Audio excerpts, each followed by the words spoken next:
Coucou à toi. Aujourd'hui, on va parler d'un moment très spécial. Ce moment où tu réalises ton tout premier soin seul.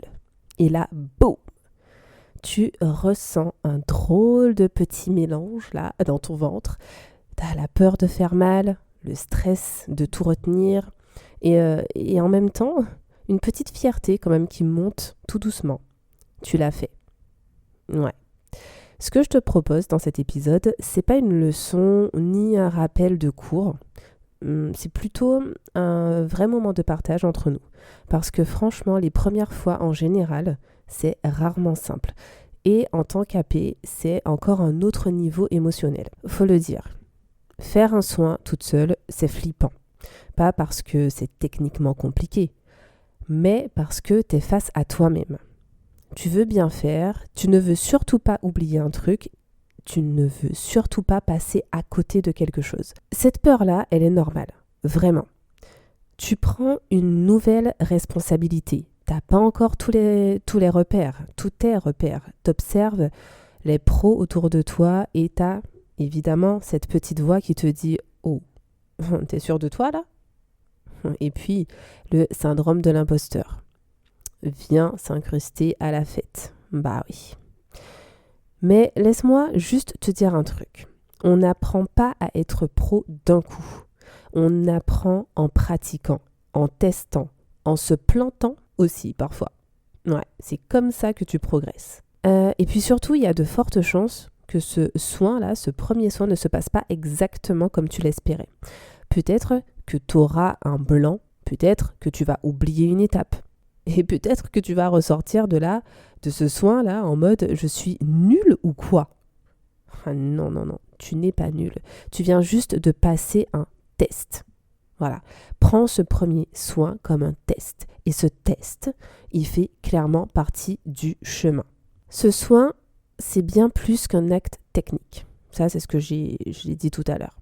C'est un moment qui t'apprend un truc fondamental. C'est que tu peux te faire confiance.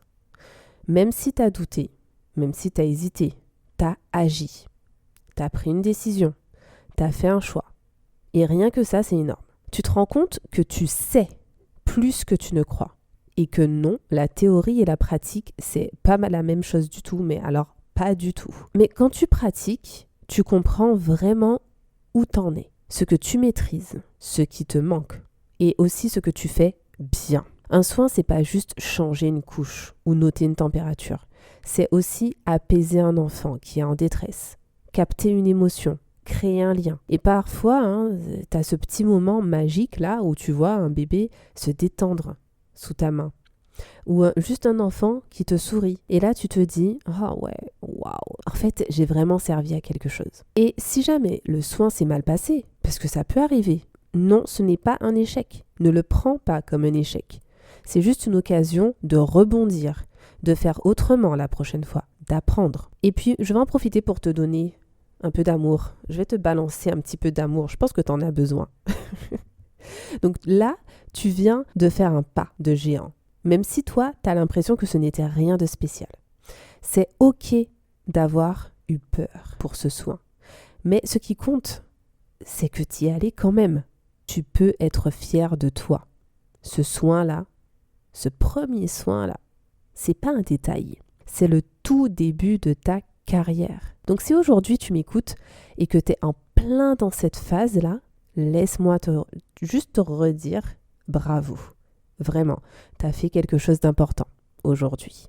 Maintenant que tu l'as fait, ancre cette expérience. Prends un petit moment. Pose-toi. Écris ce que tu as ressenti, ce que tu as appris, ce que tu veux refaire pareil et ce que tu veux améliorer. Demande un retour si tu en as l'occasion, bien sûr. Mais surtout, apprends à te faire ton propre retour. C'est hyper important pour ne pas te sous-estimer. Et si tu as reçu de l'aide pendant ce soin, ne crois pas que tu as échoué. Pas du tout. Ça veut juste dire que tu es en chemin, que tu es en train d'apprendre. Et c'est parfait comme ça. Chaque soin que tu fais, c'est un pas de plus vers la pro que tu deviens. Et tu sais quoi ? Ce soin-là, j'aurais beaucoup dit soin dans ce podcast, mais ce soin, c'était pas juste un soin, c'était ton déclic. T'as eu peur, t'as avancé quand même. Et c'est exactement ça, devenir pro. Alors sois douce avec toi, reconnais ton courage et célèbre ta petite victoire. Et si tu as envie de continuer à te sentir soutenu, guidé, accompagné dans tes débuts, tu peux te procurer mon livre « Mise en situation petite enfance, cas pratiques et vocabulaire médical pour étudiantes auxiliaires de puériculture ». Je te mets le lien en description. Si ce podcast t'a aidé, pense à mettre un petit like et à t'abonner. Je te dis à la prochaine pour un autre podcast.